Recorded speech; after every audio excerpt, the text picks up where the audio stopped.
Fala galerinha, vamos lá fazer a correção da atividade sobre funções, né? Começando pela questão 1 da página número 30. Diz assim: o perímetro e a área de um quadrado dependem da medida dos lados.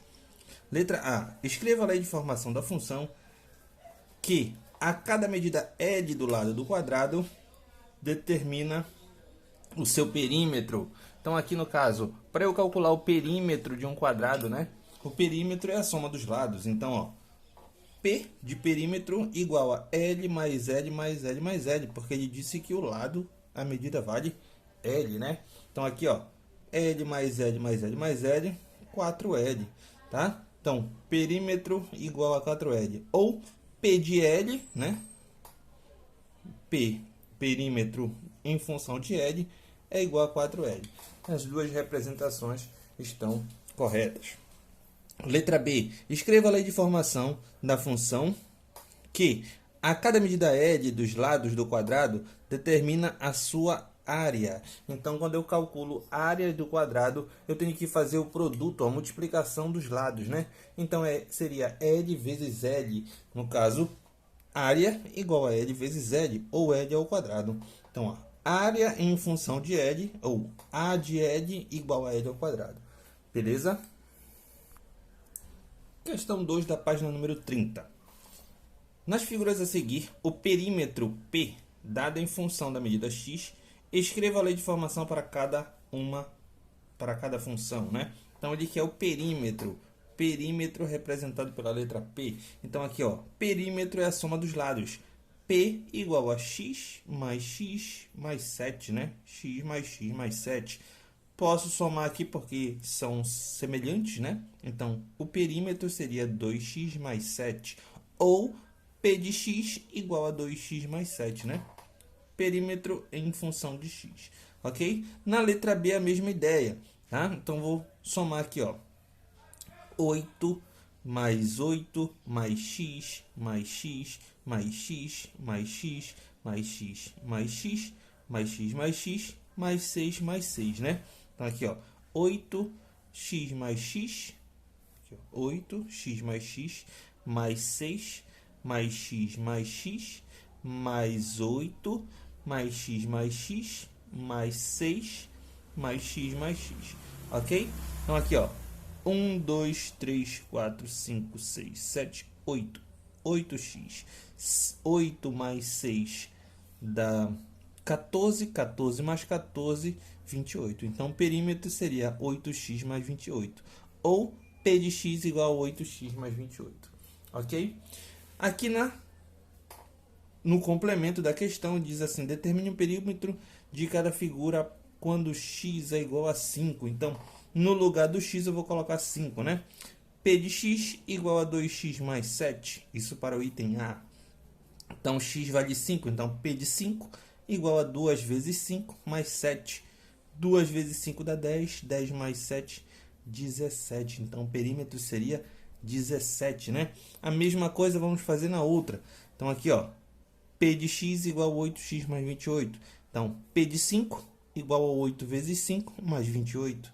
8 vezes 5 dá 40. 40 mais 28, 68. Então, aqui, ó, perímetro seria 68. Questão número 3 da página número 30. Diz assim: escreva a lei de formação da função que a cada número real x associa o seu dobro, né?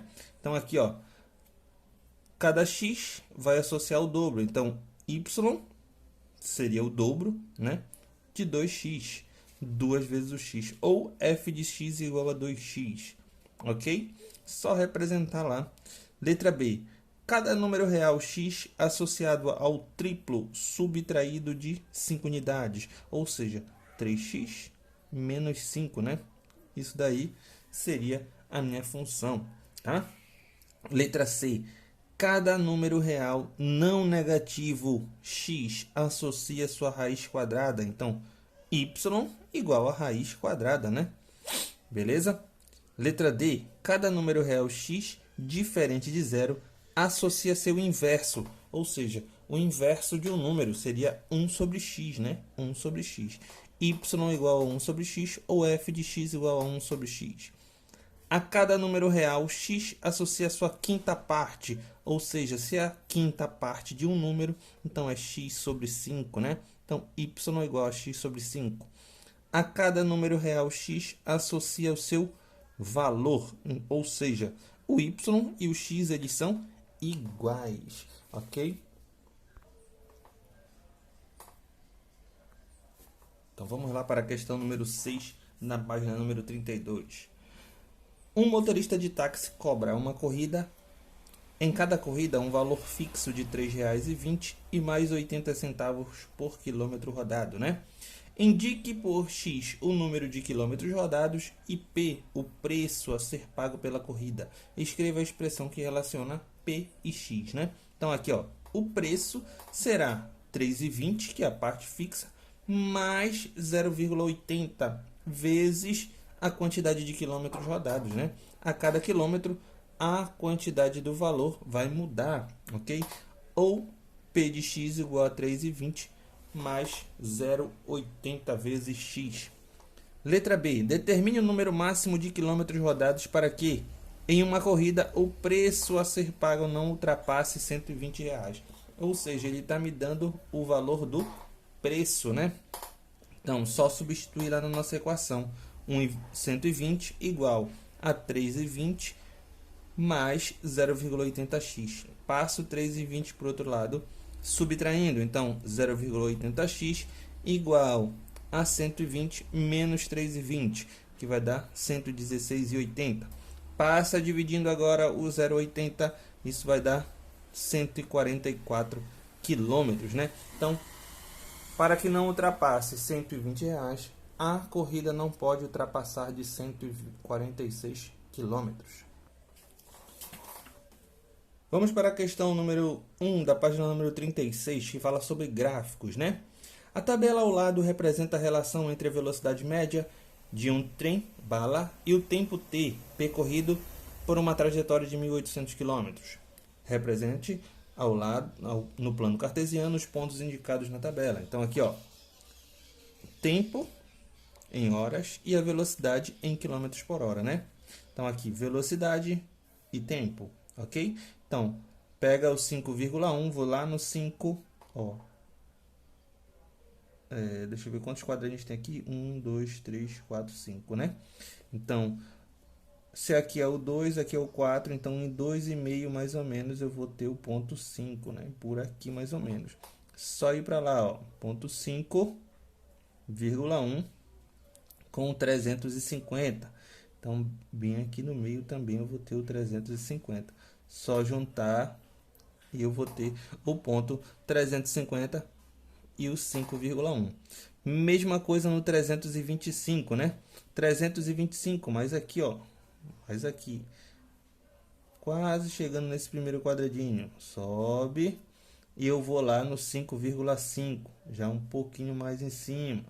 E assim vou representando todos esses pontos no meu plano cartesiano. E depois eu vou fazer essa linha aqui, ó. Você pode ver que essa não vai ficar uma linha reta, né? Vai ficar mais ou menos uma linha meio curvazinha, né? Ok? E isso daí vai ser respondido no complemento da nossa questão.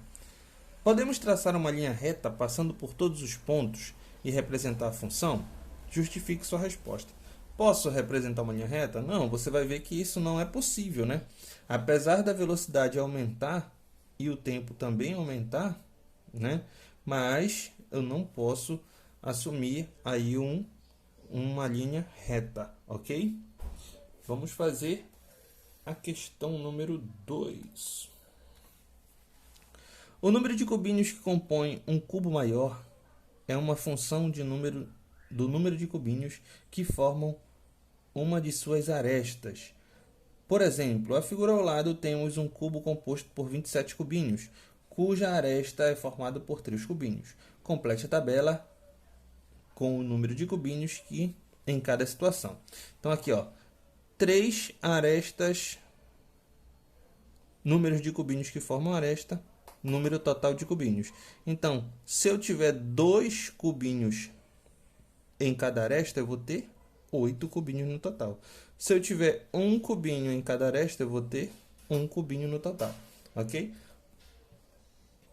Isso aqui, ó, 3, 6, 3 vezes 3 dá 9, vezes 3 dá 27, né? Então, a mesma coisa aqui, 2 vezes 2 vezes 2. 2 vezes 2 vezes 2, 8, ok? Agora, vamos representar aqui no plano cartesiano. 1, 1, 1, 1.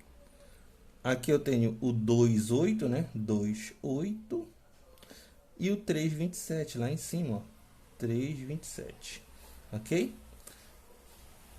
Podemos unir todos os pontos com uma linha contínua. Seria uma linha contínua? Não. Vou fazer isso aqui, ó. Vou fazer uma curvazinha, né? Então, não é uma linha contínua, tá? Porque o número de cubinhos, ele pode assumir vários valores, né? Naturais, ok? Por isso que não seria uma linha contínua. Questão número 4. Para cada função a seguir, construa uma tabela com os valores de x reais, calcule os valores correspondentes de y e trace o gráfico pelos pontos de coordenadas x, y, ok? Então, ó, primeiro na letra A, nós temos aqui y igual a 2x mais 2, né? Então, a primeira coisa que vamos fazer é uma tabela, como ele disse, tá? Vamos fazer aqui uma tabela, onde eu vou ter valores de x e valores de y, né? Os valores de x aqui eu posso representar quais valores eu quiser, né? Eu aconselho a representar sempre valores próximos do zero, tá bom? Que fica mais fácil da gente representar no plano cartesiano. Depois que eu represento os valores, eu vou substituir em cada um, né? Então, aqui, ó, y igual a 2 vezes o menos 1 mais 2.